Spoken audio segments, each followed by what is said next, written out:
So far, we have spoken about building of our future city, the design of new estates, and the rejuvenation of existing towns.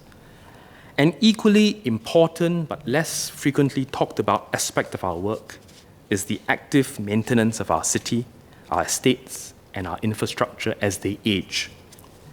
Maintainability should be an important consideration in building design.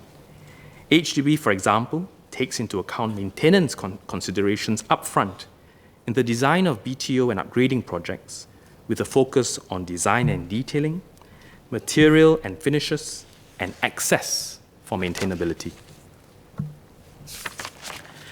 As our infrastructure ages, we will need to spend more on maintenance and replacement. Often, we focus on building and building more, but don't recognize enough the very long tail of maintenance, replacement, and repair. We will need to manage this. A good example is the maintenance of lifts. As with all machinery, lifts need to be maintained regularly. They have a limited lifespan before they need to be replaced. Lift owners, town councils, and the lift maintenance industry all have a part to play in keeping our lifts reliable and safe. We have taken active steps on two fronts. First, we recently introduced a set of new grants and measures to provide additional financial support for town councils, specifically for lift maintenance. These include the new lift maintenance grant, 50% matching of town council contributions to their lift replacement funds, LRF, and the new lift enhancement program to retrofit some 20,000 older lifts with additional safety features. All in, this additional financial support to town councils will come up to more than $100 million a year, or over $1 billion over the next 10 years.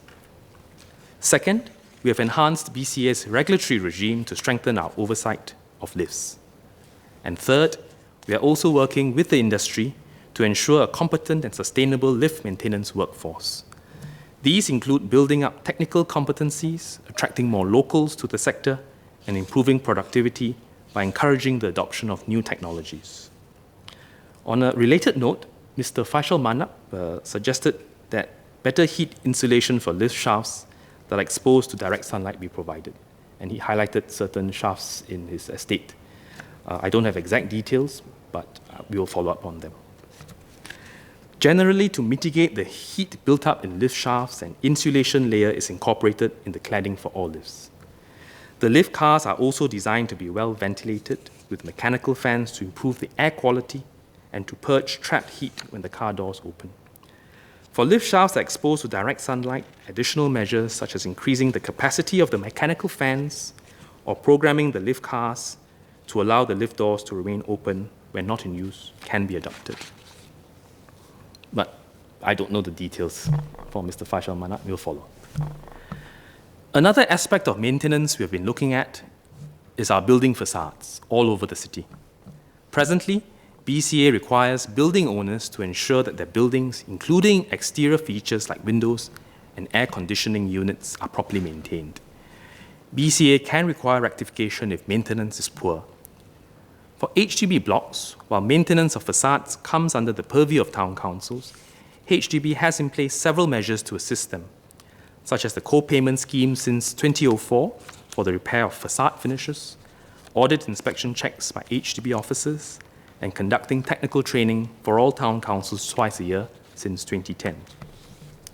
Through normal wear and tear, older facades will need added maintenance, and we're looking into enhancing the regulatory framework on facades for both public and private buildings to ensure that facades and exterior features are well maintained, regularly inspected, and remain properly secured.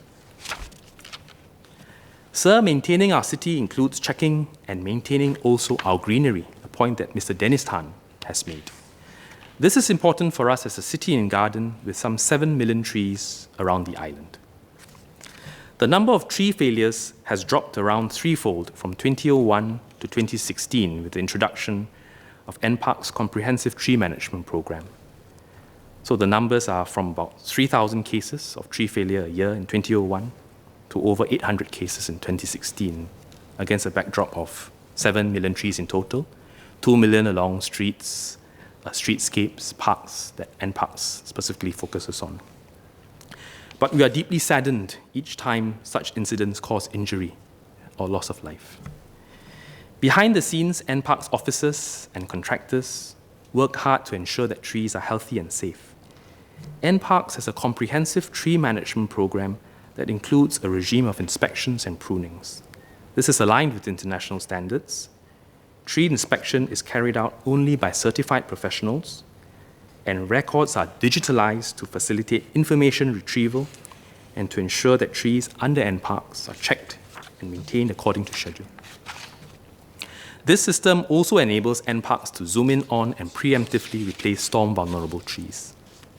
For fatal incidents, NParks will assist the police investigation officer in his or her investigation. Independent arborists may also be engaged by NParks. Given the more unpredictable weather conditions, NParks has stepped up inspections and taken measures to improve the general health of our trees. These include routine mulching to supplement the application of fertilizer and pruning techniques to improve tree structure and balance.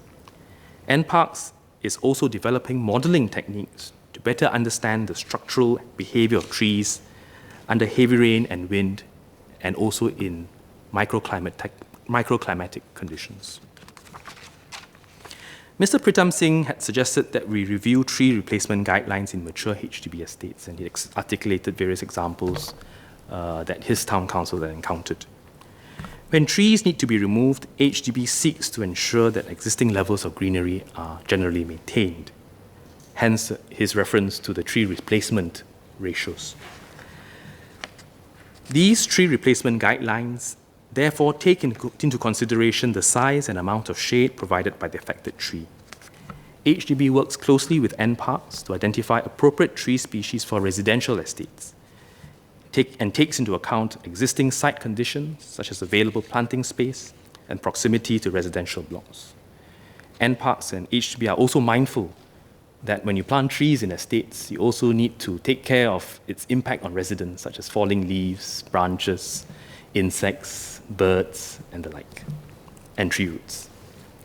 Town councils can also propose alternative replacement tree species for HDB to consider. In general, the tree species should suit the existing landscape and site conditions, take into account residents' considerations, and provide sufficient shade and be easy to maintain. At times, tree removal is necessary if the tree poses a risk to public safety or where trees are affected by new developments, upgrading, or construction works. HDB's approval is required for all tree removal requests in HDB estates, except where it is assessed that a tree may fall at any moment.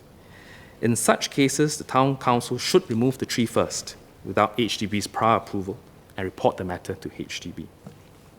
These guidelines have served HDB well thus far, but we will bear the members' concerns in mind.